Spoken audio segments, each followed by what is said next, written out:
So we can probably get started. So for those that don't know, this is Masha, and she went on an amazing science expedition to Antarctica a couple of years ago, I guess in 2016, so that's about 5 years ago. And along the way, she discovered the diaries of her grandfather that pretty much did a very similar journey, 50 years prior. So she's going to tell us about her own experience and how that overlaps with her grandfather's experience and all the cool things she saw along the way. So the floor is all yours. Cool. Are we recording? Yes, I clicked record, so we're good. Okay, perfect. Cool. Okay, so thank you everybody for coming. It's very exciting to see everybody. So many people that I know, or some people that I don't know. Please mute yourselves for now. But I do want to say that I'll stop a couple of times in the middle, and you're welcome to ask your questions when I stop, or there's also hopefully going to be time at the end to ask questions. So my name is Masha, and I used to introduce myself as a bipolar scientist to when I did casual talks, and by bipolar, I meant that I'm a polar scientist. I'm an atmospheric scientist studying weather and climate. And I'm interested in polar regions, so the Arctic and the Antarctica. And I am lucky enough, I was lucky enough to visit both places. I actually had a year of achievement when I visited both poles in 1 year. That only happened to me once, but it was still exciting. And I want to introduce my co-author to this talk. This is my grandfather. His name is Vitaly Tsukernik. And as you see from his years of life, he unfortunately didn't live that long. And he didn't leave to meet me. He died before I was born, and he didn't even know that I would exist eventually. But from when I was growing up, what I had sort of left over from him is this little penguin. This is a baby emperor penguin that was always with me. My grandfather brought it from Antarctica as a gift to my dad. My dad was 4 years old when my grandfather went to Antarctica. So basically, in my child's mind, I didn't really know many stories about my grandfather. I just knew that he went to Antarctica and got a penguin there. Your invite cleared. We'd like to thank you for flying JetBlue. We're excited to share a special flight offer with you. You can now earn 50,000 True Blue bonus points. Can someone mute themselves? He in my mind, he just brought this penguin to, that was the reason he went to Antarctica. I didn't really hear many stories about him, and I didn't know what he did or things like that. And for those of you wondering, he brought the penguin before the Antarctic Treaty was still allowed. The penguin died in an avalanche right before his eyes, and they were able to collect them. So no, he didn't hunt him, and yes, it was still allowed. So in 2013, I deployed to Antarctica for the first time, and right around the time that I went there, my grandfather was able to recover my dad was able to recover my grandfather's journals. And so I was flipping through the journals and looking at some pictures, and I discovered this picture that was entitled "Working from an Airplane." So basically what my grandfather was doing back in the day, he was in Antarctica in 1959 to 61. At the time, he had to go to Antarctica and winter there, and it was like a 1.5 year long journey. It was a very big event, and it was the 5th Soviet Antarctic expedition, so the 5th year of exploration of Antarctica.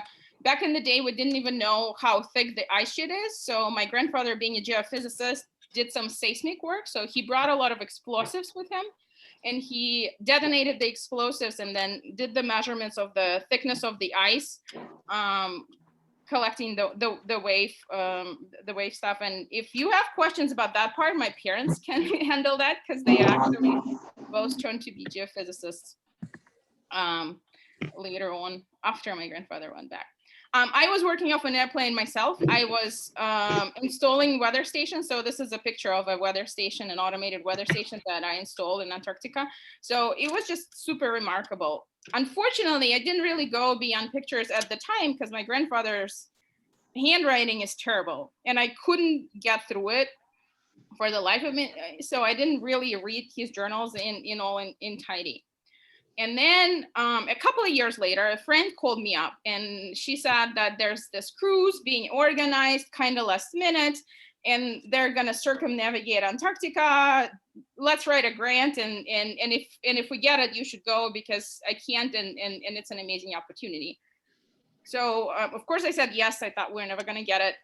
This is the proposed track for the cruise. So basically starting from Cape Town and kind of going around the Antarctica, crossing all longitudes on the way. That just sounded super cool. We wrote the grant and we got it. Surprise, surprise. It was a very interesting, different expedition to the expeditions that I've been to before. He was funded by this billionaire guy. His name is Frederick Paulson, who's an adventurer himself. And he wanted to go to a bunch of places. Like there's a lot of islands that we visited on the way that he was very excited to go.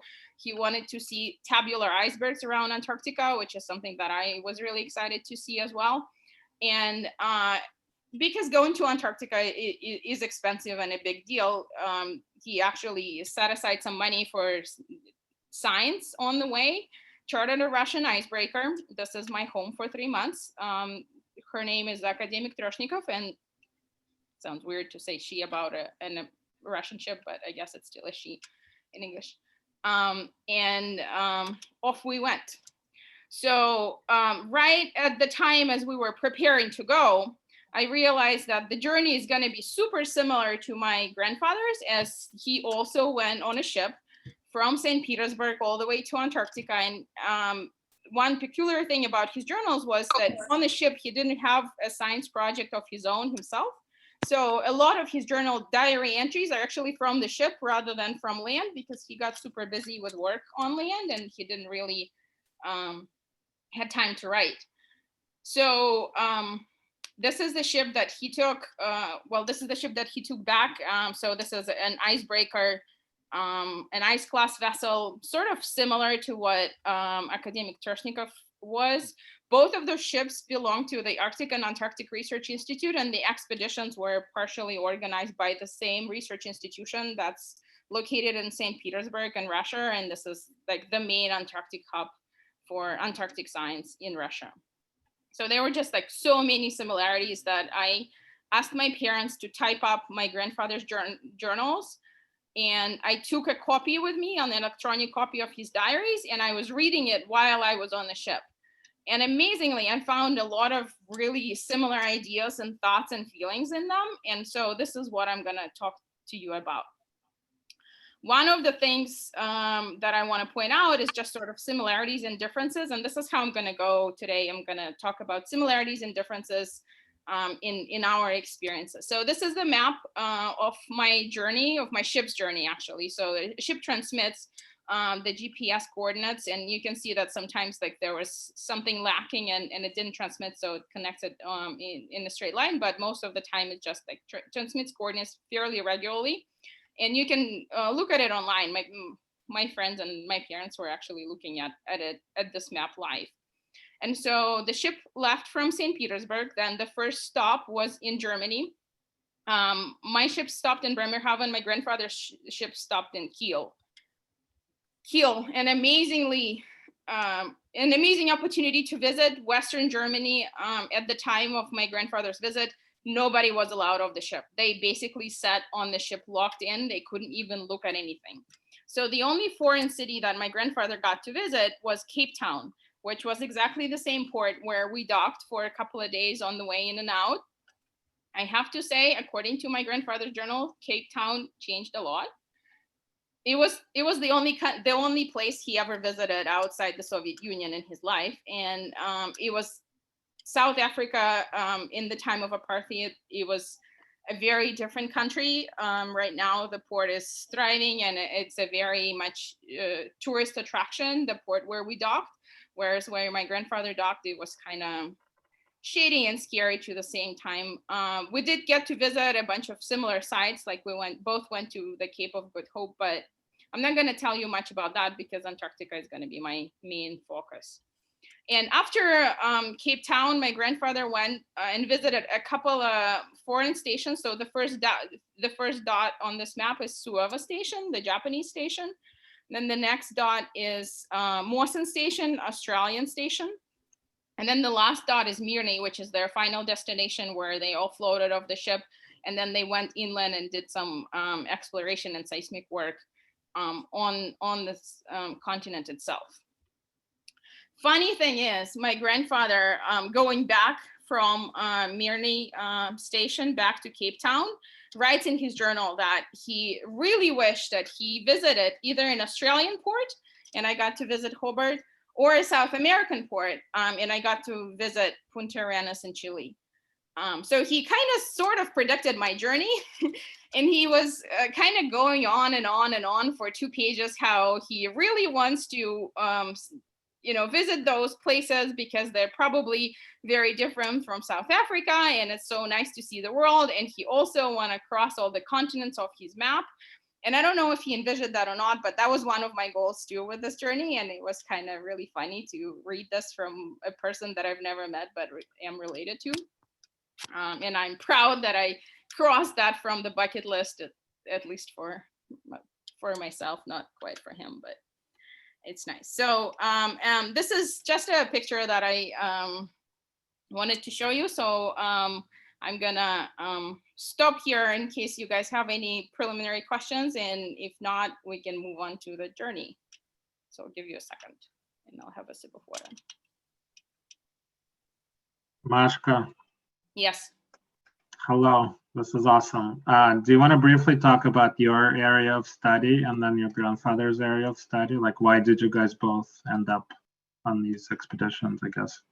So my grandfather's journey on the boat was mainly to get to Antarctica because there wasn't a way to fly there. We didn't have planes that are powerful enough, and also Soviet Union didn't have a relationship that is good enough with either South Africa or Australia or South America for anybody to get on a plane or money. So for him, it was mainly the transportation. I am going to talk about my work a bit more at length. And about my grandfather's work. So basically he got there because he was measuring the thickness of the ice sheet. And the goal of his expedition, I can sort of say briefly, was to measure the ice thickness all the way from Mirny to Vostok. Actually, there is a book about it. If you're interested, you can read up about it. As part of this Cold War expedition, there was an American guy who was also a geophysicist and a seismologist, who was placed in this expedition. And they were working together hand in hand with my grandfather, and they were profiling the ice sheet. So basically detonating the explosions and measuring the thickness of the ice to understand how is the ice distributed. So back in the day, we didn't know how thick the ice sheet is. We didn't know that Antarctic bedrock, the actual continent, is underneath the sea level. We didn't know how fast the ice flows or where it flows and how it's all distributed. We didn't even know that there's a lake underneath Vostok Station, which was discovered based on the data that was collected by the 3 expeditions, 4th, 5th, and 6th. But 30 years later by my grandfather's colleagues back in Russia, and then confirmed, well, it was like a collaborative effort. But if you're interested in like science at length to read about what my grandfather did, I highly encourage you to read this book. I think Zio read it actually. So maybe he can I put a link to the chart. If you want, you can grab it. Yeah, cool. you're welcome. So science. So the way that I thought I will talk about science. First of all, I want to make a disclaimer. I'm not going to talk about science at length. I'm going to just sort of briefly touch a bunch of things, and then I'm going to also focus on feelings and emotionals, something that I rarely do in a text. So that is both exciting and a little bit terrifying for me. But let's talk about science first. This is easy. So radiosondes. As an atmospheric scientist, I want to know what is happening in the atmosphere. And the reason why we launch radiosondes is we want to measure what's going out in the upper layers of the atmosphere, because they basically drive of what's happening next. Like we can measure what's on the surface right now, but having a vertical profile allows us to predict how the storms are going to develop, where are they going to steer, where the anticyclone is going to steer, and stuff like that. So what is the radiozone? This is a big balloon full of helium with a bunch of instruments attached to it. So the instruments, they measure temperature and moisture as they go up in the profile. And the reason it's called a radiozone is because it has a transmitter and it transmits radio signal back to the ship in my case. And you can sort of observe this live. So we launched a radiozone every day at 12 UTC. And it was an activity that we kind of had to do all the time. And even on calm days, we had a lot of help. So like here's a girl who is actually a marine biologist, I think, who is launching her first radiozone, super exciting. And I'm showing her what to do. And this is what we got. So this is a profile of temperature and humidity that is being plotted before our eyes. And there's this really peculiar dry layer that we discovered. We didn't really know what it is at the time. We were puzzled. We launched a couple more balloons and it turns out it was a bug, not a feature. So I actually don't know what happened with this data later on as I wasn't really involved in it later in this project later. But it was very immediate recording. We also, after we launched the radiozones, we send the data back to the WMO, which is the World Meteorological Organization, and they collect those data from all over the world, and then they feed it into the weather and climate models to predict the, well, weather models actually, to predict the weather. So those measurements are super valuable right now. What is interesting for me to read is that radiozones was already a technology that was used in Mirny at a station. So nobody was launching radiozones from a ship. I think it was too hard for them at a time. I'm not sure if they had enough technology to have a receiver. Like they obviously didn't have computers to plot it right away and process the data right away. So it required a lot of more processing and different things, but they did launch radiozones at 12 UTC from the stations, and they're still launching them from all the Antarctic station, including Mirny and Vostok and all the other country stations. One other thing that I was doing with radiozones, on top of launching them during the set hour, we were very interested in figuring out events called atmospheric river. So atmospheric rivers are those, well, actually, it's exactly what it sounds. So it's a river of moisture. So like this very saturated layer of atmosphere that looks like a river. It's narrow and it's long. And for those of you living in California, you are very familiar with those events. They actually made it to the press in the last couple of years. So basically in winter, when we have this prolonged time of rain for a couple of days, this is an atmospheric river coming off the Pacific. I love those events. They end up dumping a lot of snow in Tahoe. So my collaborator, Vina Gradecka, who's actually on the ship with me for a month, and I published a paper on the first ever recorded atmospheric river event in Antarctica in 2014. And I checked the literature, and they actually are super prominent now, and a lot of people just started studying them after we discovered them. So it's a very cool thing, and we were able to measure them as we were passing through. Measuring them was very difficult though, because basically you are measuring in the middle of a storm, and you're launching the radiozone that just wants to get away and pop itself out on this wire of the railing, and it takes two people to just launch one radiozone, and it's very, or maybe even like a whole crew to pump it up with helium. So the ship was rocking and the snow is falling, and it's very uncomfortable, and there's a lot of feelings I have about that, but we were lucky to get the data, so that was very exciting.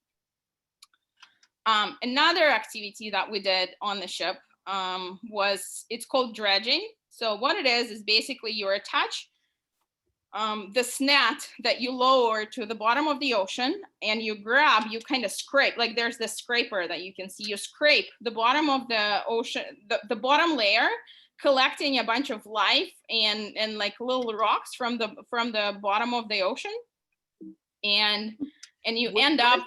Masha, what is that stuff that you're collecting? The purpose of it is to collect benthic life. So whatever lives at the bottom of the ocean, benthic means the bottom layer. So the next slide shows what you're doing. So you have to separate it from rocks, and then you have to look at different life forms. And it takes a village to do that, as you can imagine.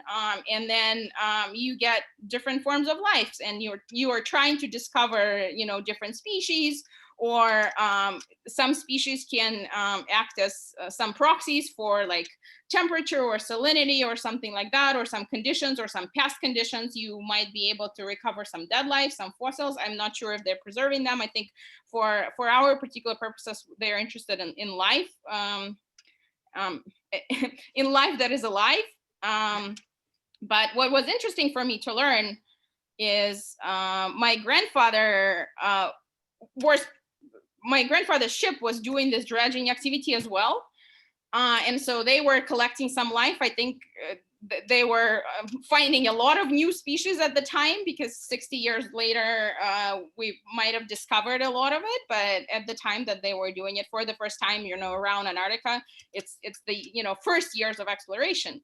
And he was involved in the sorting and sort of helping out because, as I mentioned, it takes a village. So he didn't have his own project on the ship, and so he describes it at length, how they lowered the nets, how they spent this whole night sorting this trash and finding different life forms, and then he kind of passes this on and says, like, it's his roommate that he had on the ship who was in charge of this project. So he basically just worked as a manual worker for that. What was definitely different for us is we had wonderful photography team on board who are the authors of all these pictures. So they basically had capacity and patience to take all those amazing pictures, and those were taken on the ship and compiled on the ship right away, and that obviously wasn't available to my grandfather's expedition.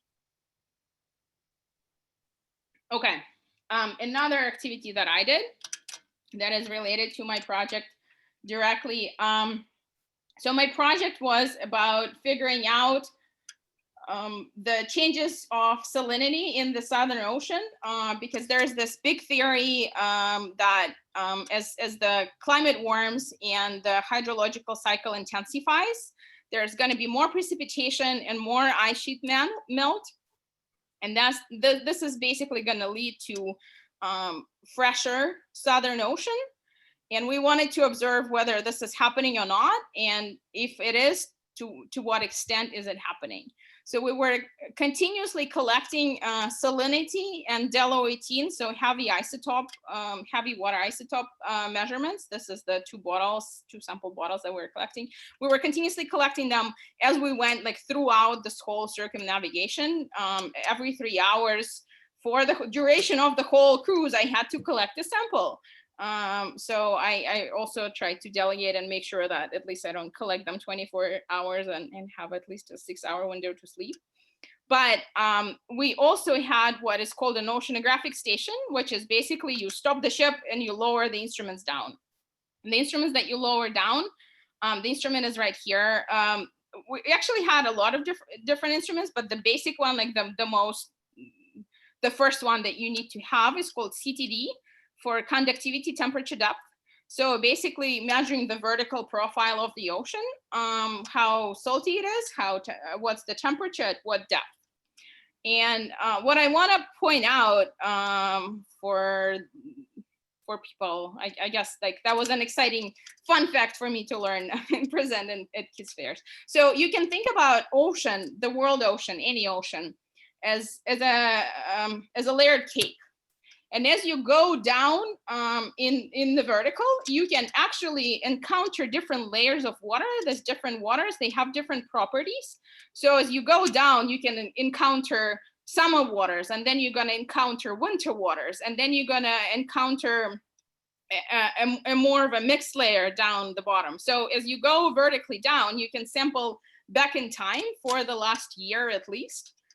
So we were able to collect the samples from different waters. so the way that it works, you lower this instrument down, and it draws you a profile in real time through, like, via the cable. It transmits via the cable, and you can see the profile of salinity and the profile of temperature.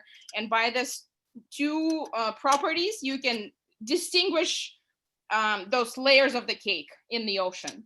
And then this guys with numbers are big bottles. They're called Niskin bottles. So, and you can see that they're open as you lower it down. They're open, and you can send a signal via the cable to close them at a particular depth, thus collecting the water from a particular depth.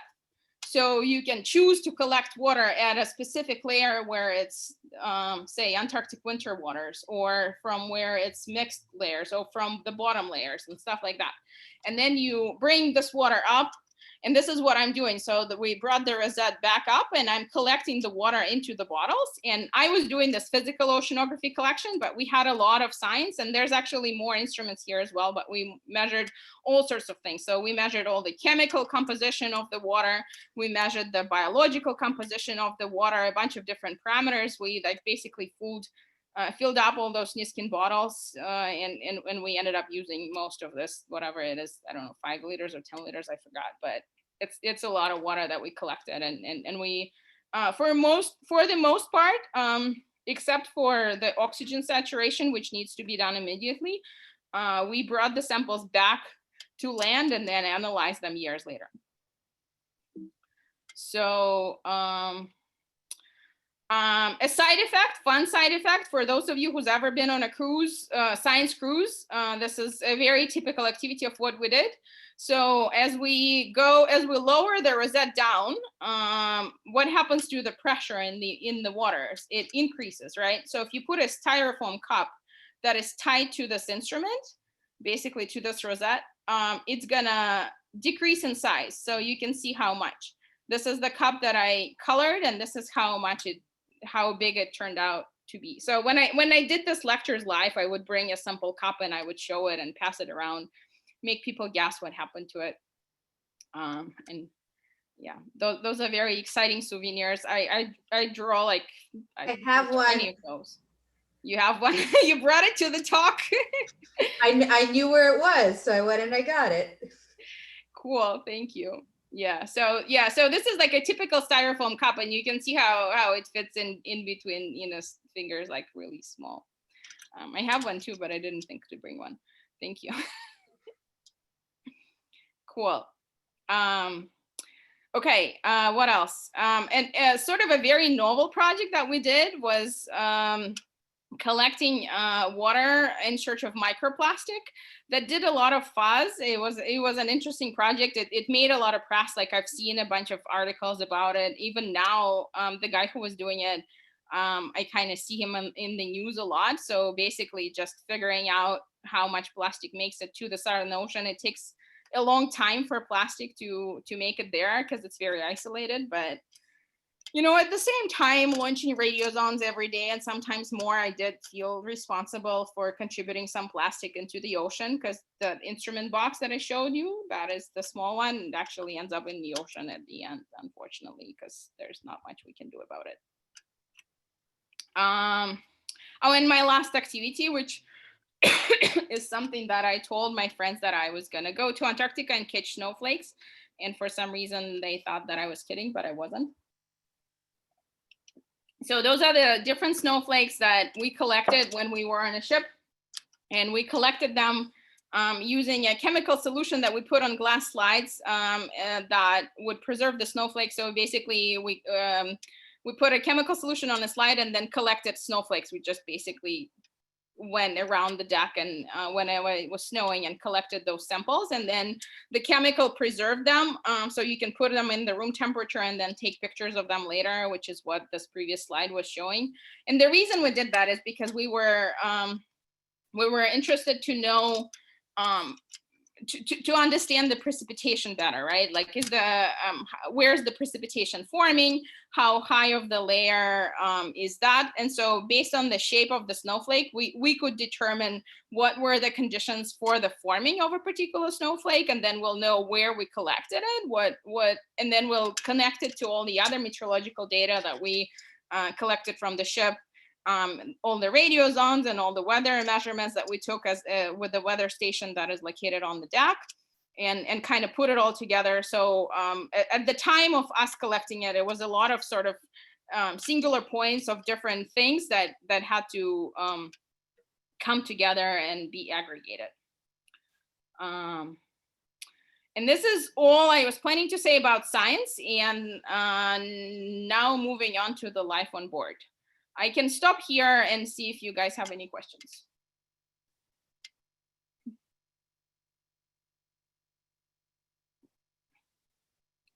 Okay, I guess I'll go.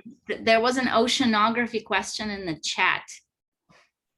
Well, I can't see the chat, so if you can read it, I can maybe answer it. Yeah, the question was, wouldn't warming the water also increase solubility, counteracting the freshwater influx? What was the verb? I'm not sure I understand it. Crease? By warming the water, I think I think it was referring to the thing you were like lowering down. Would that also be increasing the solubility? Solubility of what? Of oxygen? Of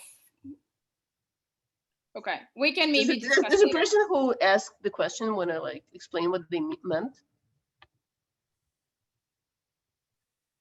The way that I understood. Much salt solubility. It was referring to the salinity and whether salinity is decreasing, but warming the water would also increase. It's not like there's a pile of salt in the ocean that we can just keep dissolving indefinitely. The salinity is sort of like, actually, that's a great question for an oceanographer, which I'm not. But you're not just like, if you warm the water, you're not going to increase salinity. To increase salinity, you actually have to put more salt in there. And you have to have a salt source from somewhere. Or evaporate. Or evaporate the water. Yeah, that's another option. But okay, let's. I have a question. I had a So related were there any question. like, were there any publications that came out of this research, or any like big scientific breakthroughs as a result of the work you were doing, or other people on the ship, not you personally? Yes, there's a lot of publications that came out of this, but I wasn't involved in most of them because I quit science and moved to California. So I don't want to give an overview of that because I don't feel like I am a very qualified person. Can you give us one like big thing that came out of this research? No, I don't want to do that. All right. I'm going to talk about my feelings. Okay. There was another question, Ilyusha. Oh, well, actually, do you know, is the salinity of the Southern Ocean decreasing at all? So that's a great question, and it's not a yes or no kind of answer. So we can maybe discuss it in a longer conversation someday. Sure. Okay, cool. So this is a view from my cabin that I observed from day to day. It was located at the -1 deck level, so basically one level below the main deck. And usually it kind of looked like this with a little bit of water on the horizon. During the storms, it was interchanging from washing machine to all sky. And then sometimes I saw ice flows through the windows. This is a slide that kind of was very funny. So when I started reading my grandfather's journal, he went all in all about how much food they're getting and what was the schedule for his food. And I have to admit, the menu on Russian ships didn't really change much in 60 years.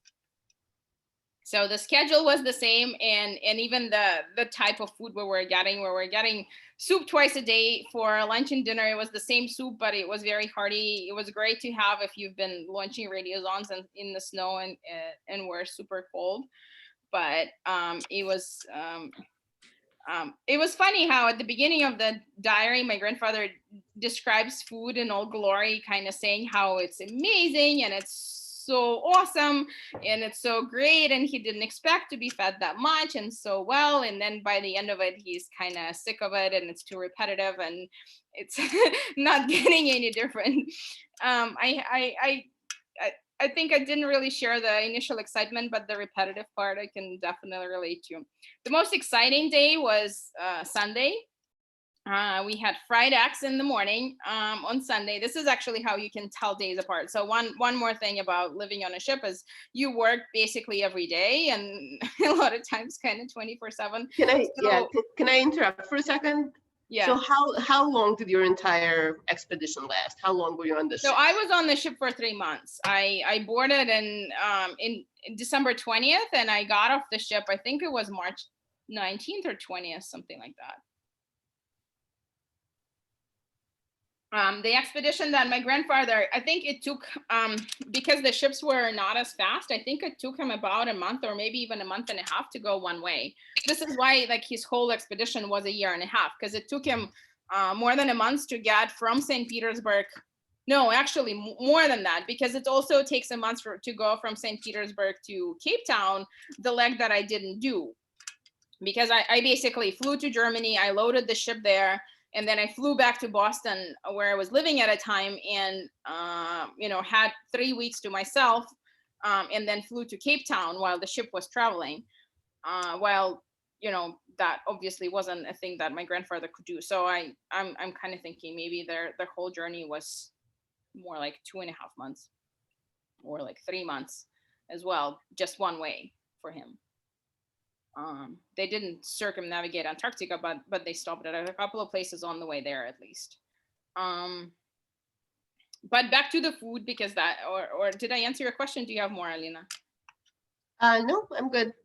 Okay. I just wanted to know if this like lasted for years and years on end, or if it was just a couple of months. No, just a few months. So Sunday. Well, first of all, like I guess life is super repetitive and kind of I don't know, when we started the pandemic last year, it reminded me of my cruise so much, but not in a good way. Like it reminded me of the painful parts of my cruise a lot, because it's like we don't know how things are gonna evolve. We don't know, like there's not many places to go. You're basically stuck inside this ship. Like this is the limited amount of space that you can visit, and my apartment is even smaller than the ship.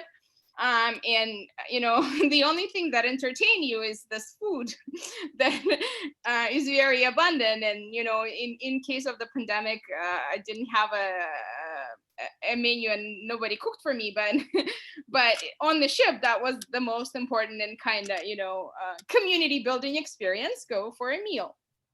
And how many people were on the ship altogether? So altogether, it was about 140 people, about 65 crew members, and about 75 of the expedition members. And out of those expedition members, it was about 20 to 30 VIPs. So Frederick Paulson and his guests that were traveling with him and exploring, and about 55, give or take, scientists. So because we stopped at different ports, so we started from Cape Town, then we went to Australia, and a couple of people, well, like the majority of actually science expeditions switched there, and then we stopped again at South America, and then again there was a switch. So a lot of people were on a ship only for a month. I think it was about 10 or 12 scientists total that stayed the full length like I did. And yeah, it was interesting. Another sort of like very peculiar experience of that expedition is you live in this confined quarters, and you're super used to seeing all the same people all over. And so when we stopped and people changed at a port, it was really a weird feeling. Like people are going on your ship, but they don't know where they're going, and they're completely lost, and they're different, and they're new.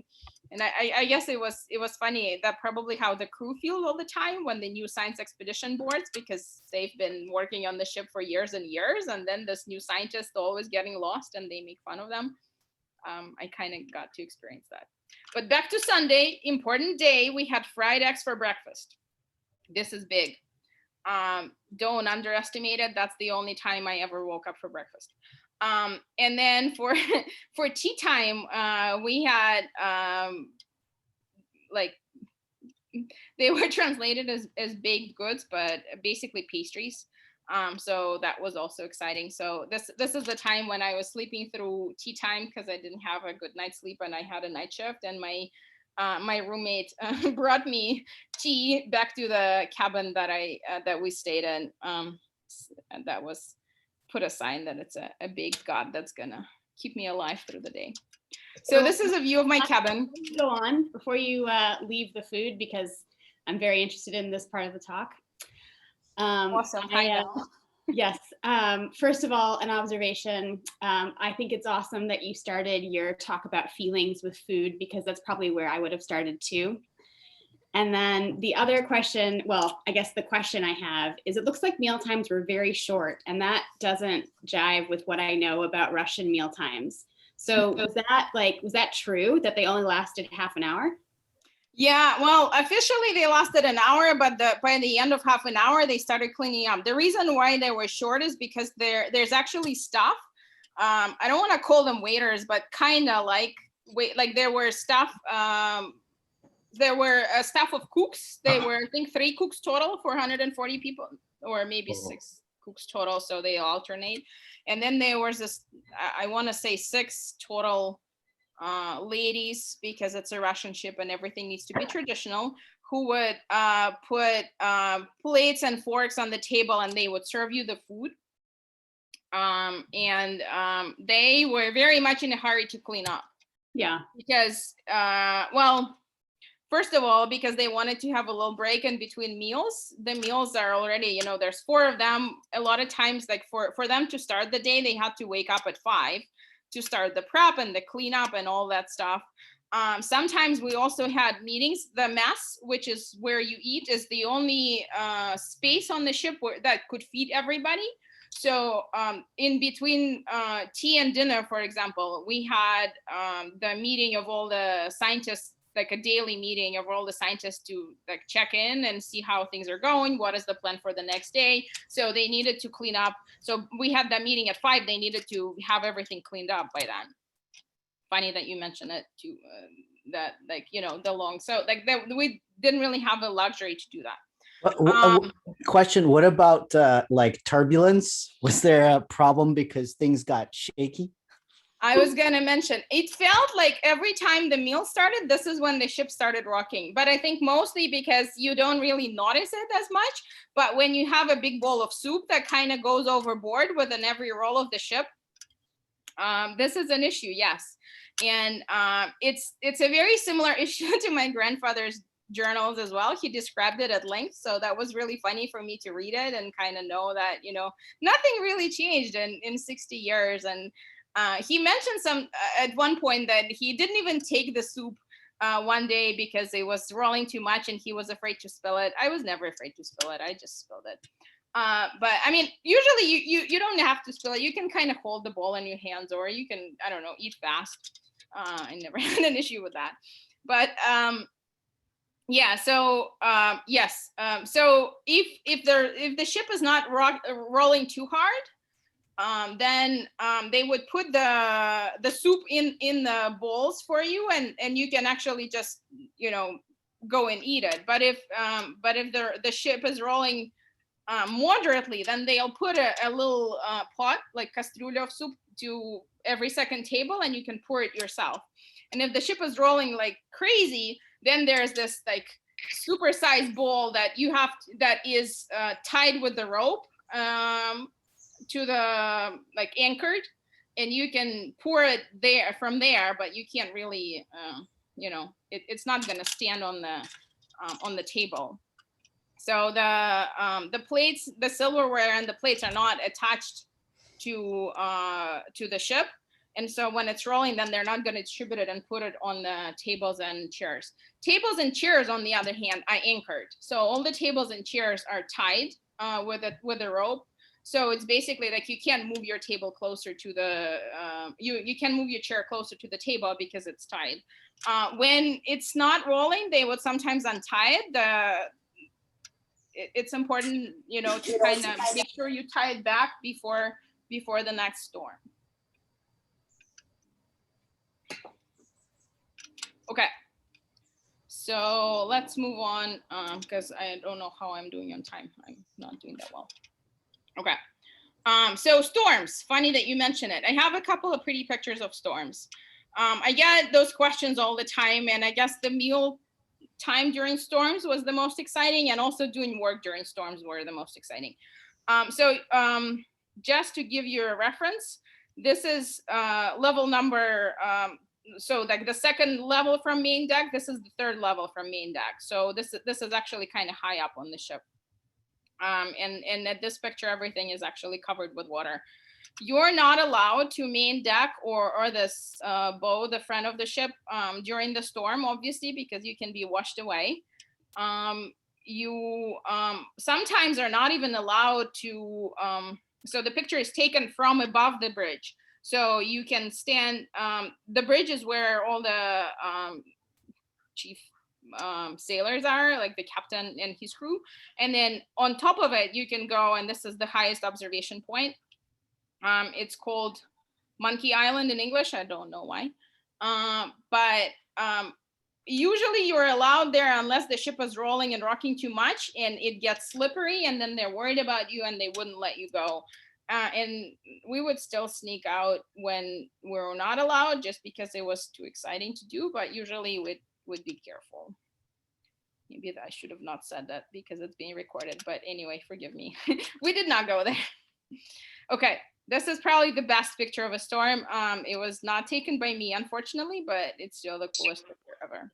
So you besides seeing a rainbow and a lot of waves and aerosols from the water, you can also see how much inclined the ship is compared to the horizon. Okay. And this is how it looked when everything was calm. And a tabular iceberg, one that I wanted to see all the time. And you can see this girl, Nina, is actually doing balancing exercises on a ship, and she is able to do that because there's no rolling. Okay, next topic that I wanted to cover is, do I have a question, or is it just noise? Okay, I'll take it as a no. Technology and connection. So one thing that was very different, drastically different between my experience and my grandfather's experience is the way to communicate with an outside world. As I said, you know, living on a ship is sort of close quarters, and you are stuck with the people that you are there with, and there's no changing of that, but you actually have an outlet. This is actually an interview. This guy was a correspondent from Al Jazeera who was reporting, not quite live, but he was actually able to record some of the videos and then send them via the satellite. Iridium was partially sponsoring our cruise because one of the Iridium representatives was friends with Paulson, and he was on the ship with us. So he was able to record stuff and send it via the satellite. We also had a satellite phone that we shared between all the expedition members, and we could call home. Unfortunately, it wasn't really working all the time because we only had satellite coverages, especially near Antarctica. So it's like a polar satellites that are orbiting. So you only have coverage twice a day in some random hours for like a couple of hours. But you don't have a continuous coverage like we have in the US, where we have a couple of geostationary satellites sitting on top of our continent and basically always transmitting, so we can always connect. But you know, it was once or twice a day. There was, if it was, so we also changed the clock on the ship a lot because we circumnavigated, changing longitudes a lot. So sometimes it was during normal hours in US, sometimes it wasn't, and when it was good hours to call, there was usually a line, but you know, it was definitely possible. This is an example of how my grandfather communicated. This is a letter from his dad, and for those of you who can read Russian, you can kind of see like it's just addressed на деревню к дедушке, like, please give it to the ship without anything. And I don't know how old was this letter by the time he got to my grandfather, probably a few months old. They had radiograms back in the day, and I think my grandfather made a point that he tries to communicate with his family once a week when he was on the ship, and even less frequent when he was on the ice. He was well, obviously, because he was there for a year and a half. He had a birthday in Antarctica, so for his birthday there's a lot of like excitement that he had a lot of radiograms, and everybody's telling him congratulations, and he's super excited. And it was such an unusual event that he wrote about it and how many radiograms he received, and obviously all that. But basically, communication was very difficult, and you kind of had to just be there and not without an ability to communicate to people. Funny enough, this is something that I read in my blog I completely forgot about, but when I was reading about my grandfather's frustration, so there was a post in his diary one day saying that, oh my God, it's been a week and nobody radiogrammed me from home, and I know everything is probably fine, but I'm freaking out. So he went and he wrote to his dad and his wife, and they both replied and everything was fine, but he was just freaking out and like almost losing it, because you know, why am I here in Antarctica and you don't even care about me anymore? So I was reading this post as I just went, like I stood in line for the satellite phone, and I called a couple of people, and I got a bunch of answering machines, and I left a couple of very incoherent messages to my friends, and I do apologize if you are the ones who got it. My parents probably got it, and I think a few friends got it, and the messages were basically, I am calling you from Antarctica and you're not picking up.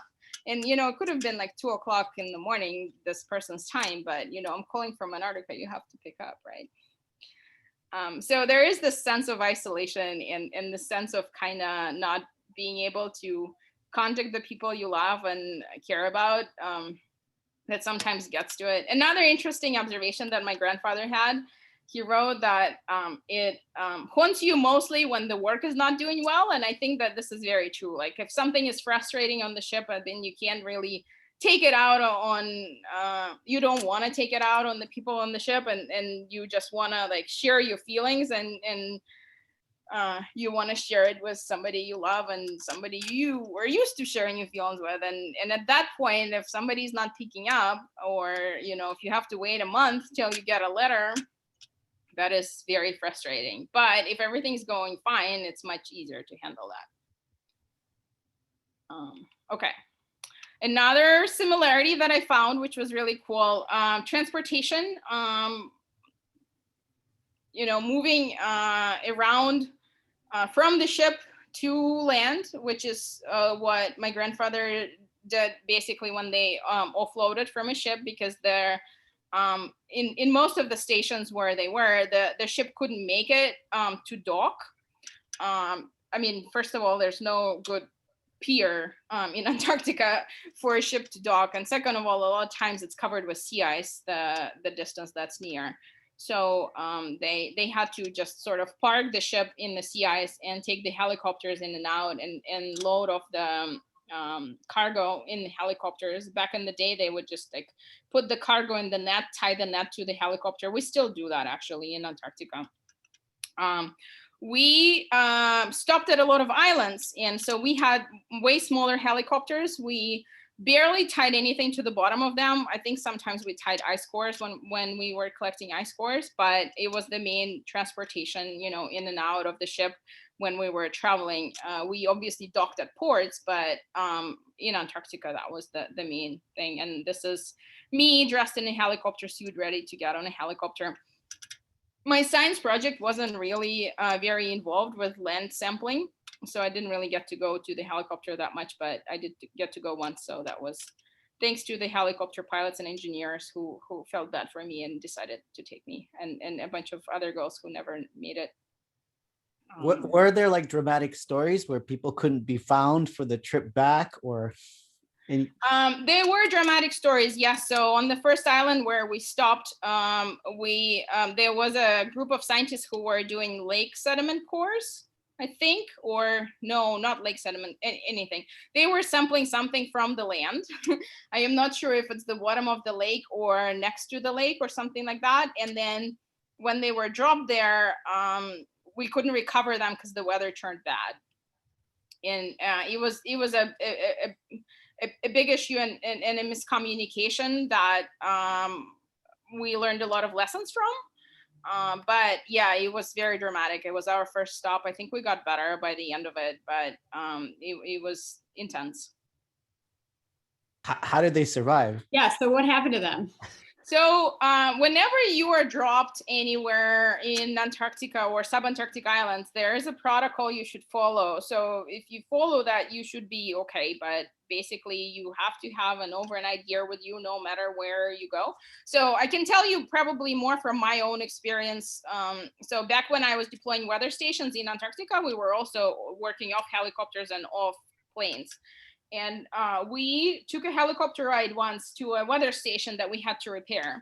And it would have taken us 3 or 4 hours to repair it. So the helicopter pilot was unloading all our gear, and our gear included a tent, sleeping bags, and food for 3 or 4 days.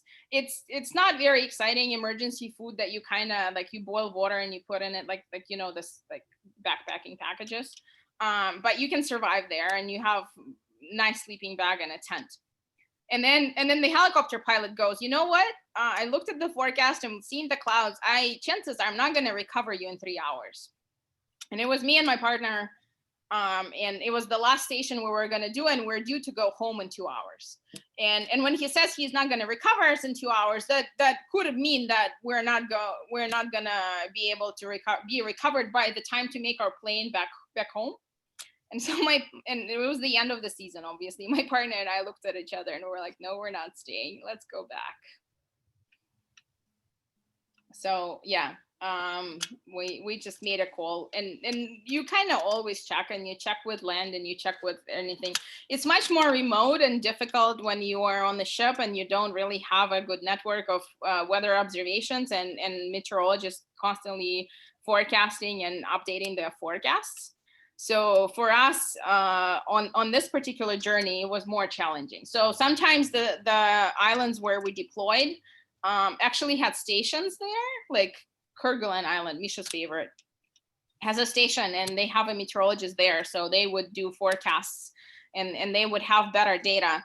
For us, like we were doing we would receive somewhat abbreviated forecast version from St. Petersburg, because it's a Russian ship. So they would do forecasts for the regions we're planning to go. So like every day we would communicate with land, and they would do forecasts specifically for us. But it's when you don't have observations around, it's really hard to do forecasts, right? Because like nobody's launching radio zones nearby, so you don't know what's going there in the atmospheric profile. What was the most dramatic thing that happened to you personally on this journey? I don't know how to answer this question. Or like not like dramatic, but like the most exciting, the most memorable. The most exciting, well, flying on a helicopter is definitely in the top 5, because I didn't think that I would get to fly at all, because there were so many opportunities where they said, oh yeah, you'll get to fly, and then it never happened. That one of the helicopter pilots, who was a good friend of mine, he came in like late at night to visit me, and he's like, oh, you're gonna fly tomorrow with me? And I'm like, don't even joke about it. Like this, I was so upset with him that he's just making fun of me, and he's always promising me to fly, and we're never going. And it turned out that I did fly the next day, so that was very exciting, and that was almost like a miracle. And it was really cool because I took those pictures out because I thought I had too many pictures, but we got to fly to an island called Bouvier Island, which is the most isolated island of all islands on land. Like it has the longest length distance to any other island or any other piece of land. It's in the middle of Southern Ocean in the Atlantic sector. It's a Norwegian island, but there's no base on there.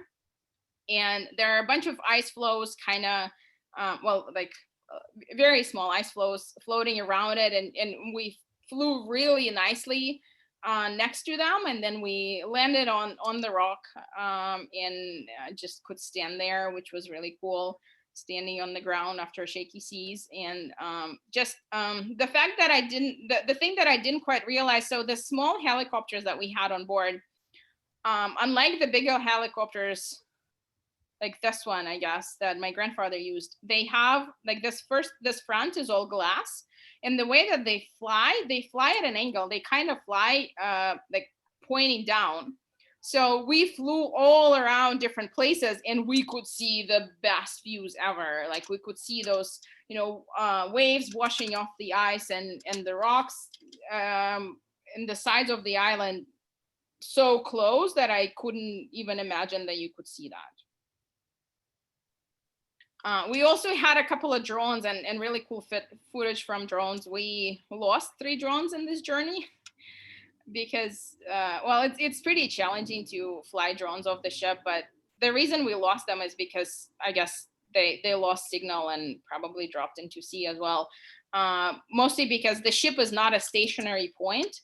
So when you launch a drone, you kind of need to know like how far you're going, but then the ship can move as well.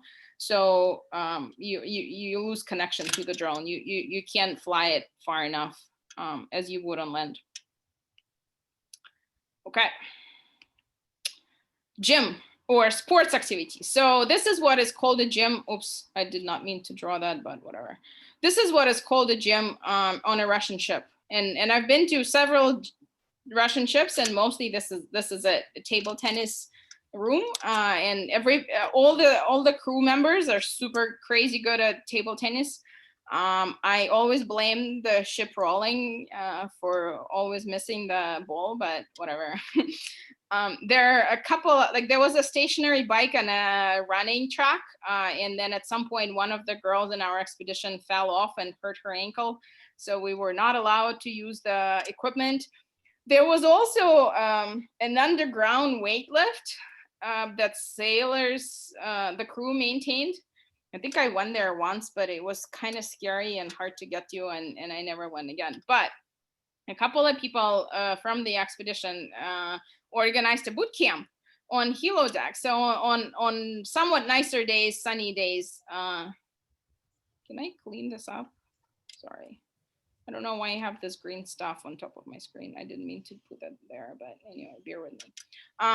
They were running the boot camp, and it was really fun. And basically with every exercise, you get an extra core exercise because you have to make yourself stable on the rolling ship.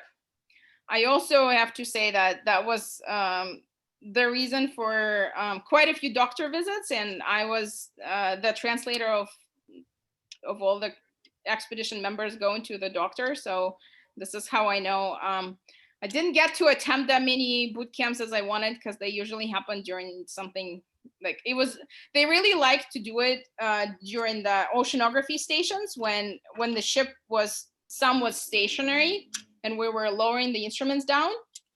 But for me, that was actually work time, so I couldn't really attend. But it was exciting. Another topic I wanted to touch is girls in Antarctica. This is something that I got asked a lot. So during my grandfather's time, there were no females allowed in Antarctic expedition. So basically, it was all men, and it was all men for a very long time.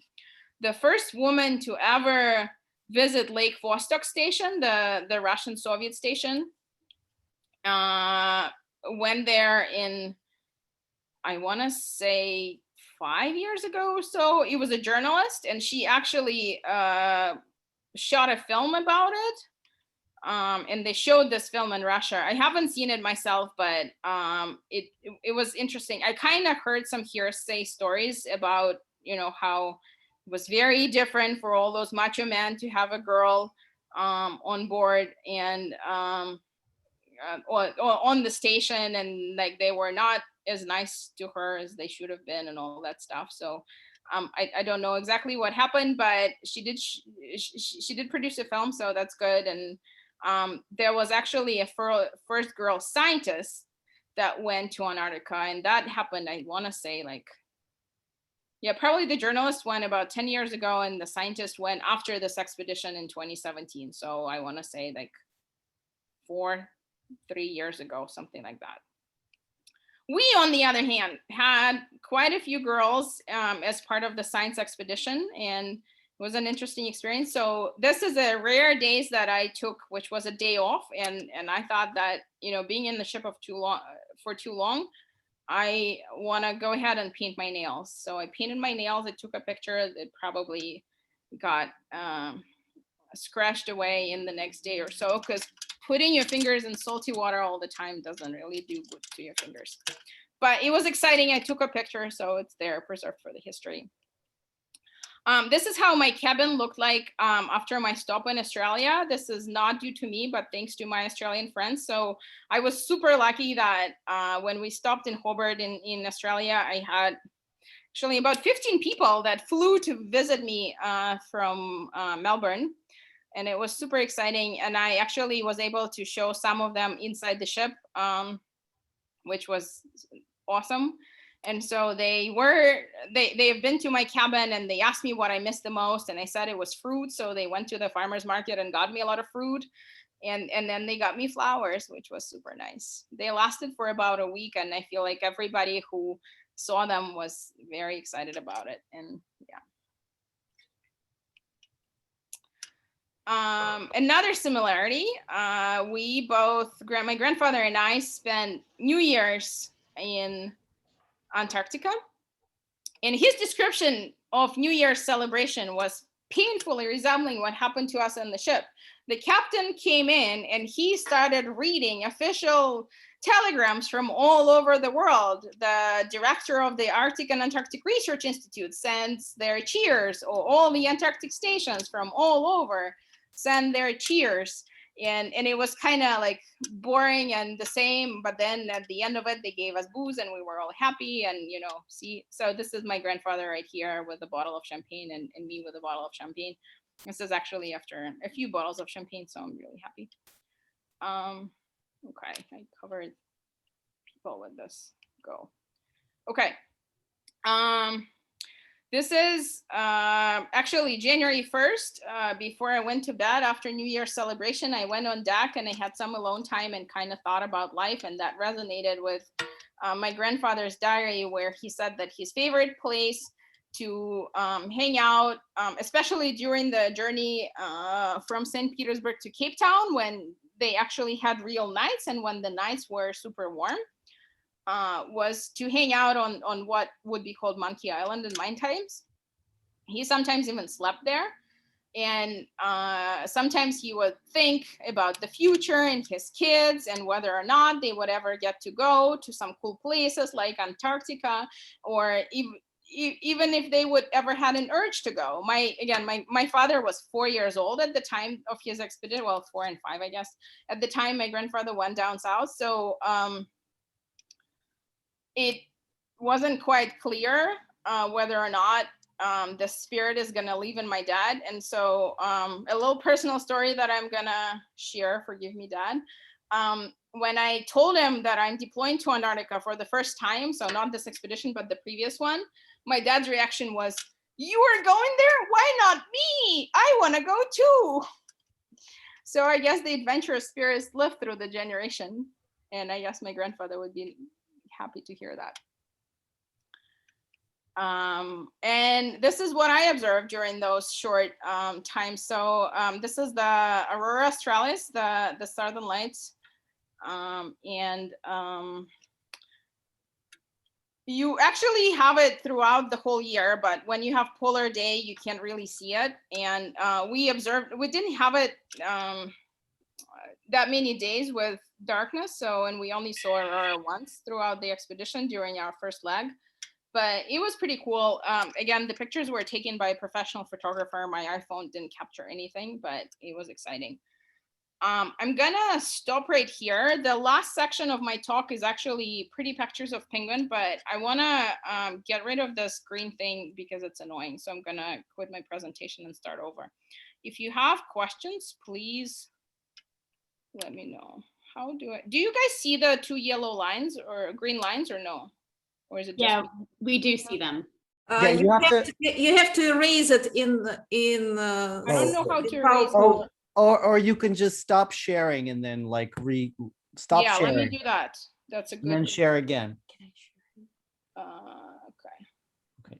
I haven't used Zoom in a while. I use different programs and I don't know how that appeared. Okay. Do you have any questions while I'm figuring out my technology issues? So I guess I know that from your description, it sounds like people were mostly just eating, sleeping, and working. But what did people do for entertainment? If I showed you a picture of the gym. that was pretty Wasn't much that enough? working out, but Yeah, well, for me personally, there wasn't really much entertainment time mostly. Okay, am I sharing now? Yes. Okay, perfect.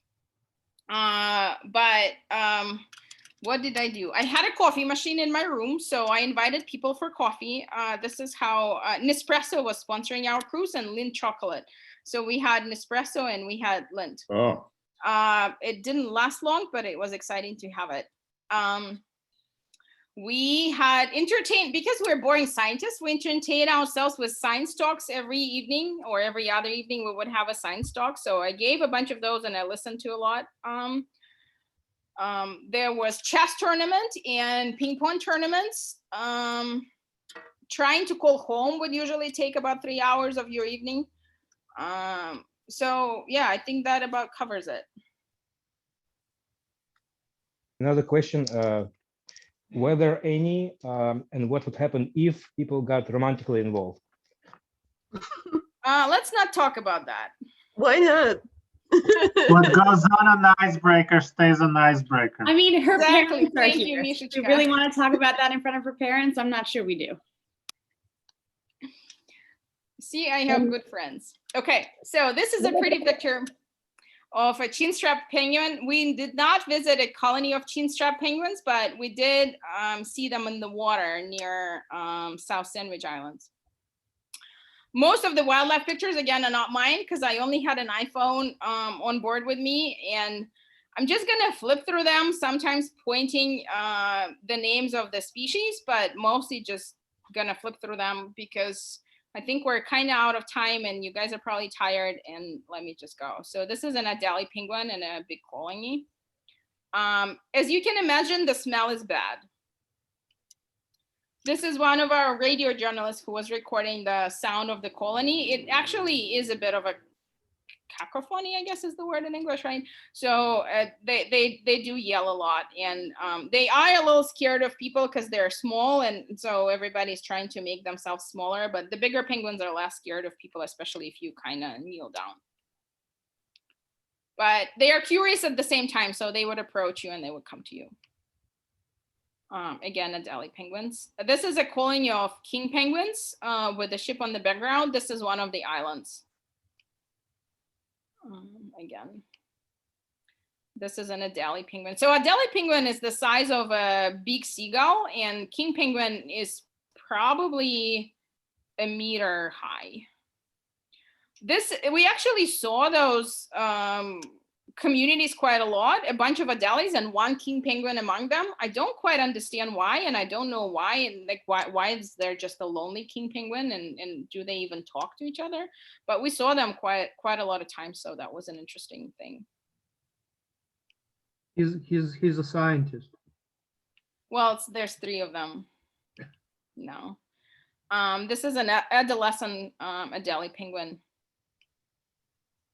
We also saw quite a few penguins hanging out on the same ice floe as seals. I guess seals don't hunt them down on ice floes, or I don't, maybe like seals, when seals are on ice floes, they don't hunt, they're just resting there. But it was, I thought they would be prey and predator, but they were fine hanging out on one ice floe. As clumsy as penguins are on the ice, they are super graceful in water. This is just an awesome picture of a bunch of king penguins, taken by my friend Mariusz. And Looks yeah. like they're dancing. Yeah. He entitled this picture Woodstock, but I don't know. Burning Man. Too crowded. This is a picture of adolescent king penguins. As pretty as the grown-ups are, it's not good to be a teenager penguin. I mean, I think a lot of teenagers can relate. It's very uncomfortable. Your body is not what you think it is, and it's just kind of gross, or you think it's gross, or it's just like looking really weird. And what is all this change that's happening to you? I don't know. Uma, do you want to say a few words? Let's not put her in a spot, but hi, Uma. This is a picture of Russian and Japanese teams playing volleyball. My grandfather is right here. And this is an emperor penguin that is a bit higher. Just being there, not quite, minding his own business. He doesn't even care. He doesn't even want to watch the game, you know, no sports spirit in him. This is, there are no penguins playing. Yes. Yeah, I guess. Yeah, this is another picture of the colony of king penguins, actually the same colony as the Woodstock one. This is just a really pretty shot of our ship, and again, a penguin and seals on the same ice floe. This is me hanging out with my peoples. This is the South Georgia Island, which is the island that is very visited by tourists. It used to be a whaling island, and now the whaling part is closed and all the tourist ships come there. That's why he looks so sad. Yeah. So the elephants, the leopard seal, you can see that they are predators. They're just showing their predator side. They're not all nice and cozy all the time. And this is them going for a hunt. This is, I forgot what name of the whale, and I don't have my little thing, but we saw a bunch of whales. We actually, on one of the legs of the ship, we had a whale guy with us who would be constantly listening to the sounds of whales in the ocean, and sometimes launch instruments to listen to them. And oh, this is a blue whale. And so he knew some of the whales by their sound, which is amazing. Like he could say, oh, you know, like this is Misha and this is Masha and whatever. Like he could distinguish them, which is amazing, because apparently they all have their own voices, and if they're pre-recorded, they would know. And the whales travel a lot of distances. This is an orca, or what is called a killer whale, and a bunch of orcas. Oh, maybe this is blue whale. Okay, now I'm confused. I don't know which one the first whale was, but this is a whale for scale. So this is an amazing tabular iceberg. The reason why I really wanted to go to this cruise. It was really cool, and it would, because it's sailing in the waters, sometimes some pieces of ice would collapse, and it was a very exciting view to watch.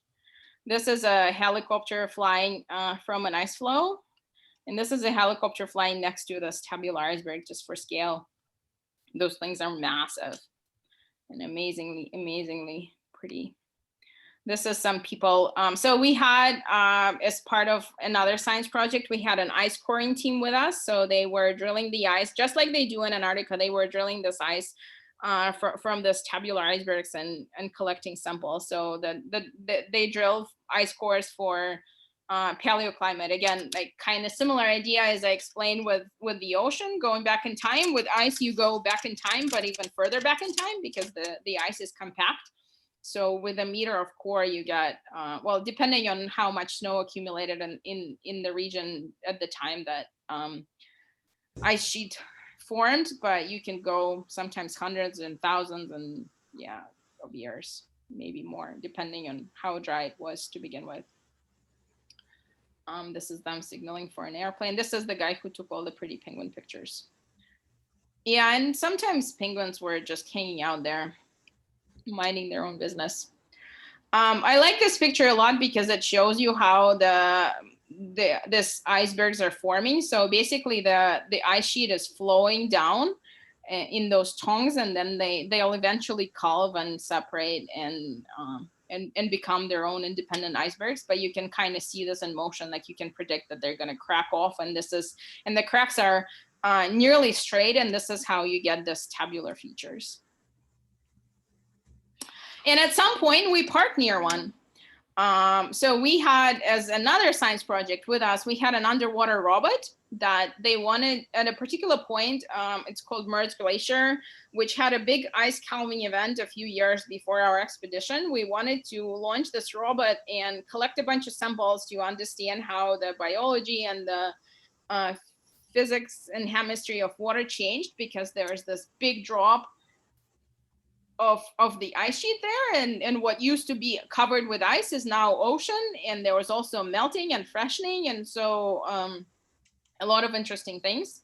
So we were talking to the crew and saying, you know, we need to make sure that while we deploy the robot, the ship doesn't move more than 50 meters, I think was the requirement. And so the captain's like, oh, I'm just gonna park.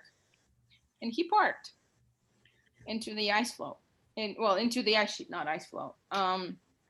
And they went, a bunch of people went and they cored some stuff, and then this is the robot. So the guy's called Ropus, and it has a website, and you can go and see what kind of stuff they collected. And it did look like a bit of like you were inside a sci-fi movie. So this is basically the guys who are responsible for controlling the robot, the Ropus robot. So it had arms, and it had pockets in its belly, so it could collect samples, and it could do different things, and they were controlling it. It was really cool. One of the peculiar things that we did there is there were some starfish activity. Apparently starfish are predators. I didn't know before that expedition, and they recorded some of it on film, but I don't have that footage. This is just an icebreaker going through the ice. Typical thing. And some penguins hanging on the ice, and we are wrapping out.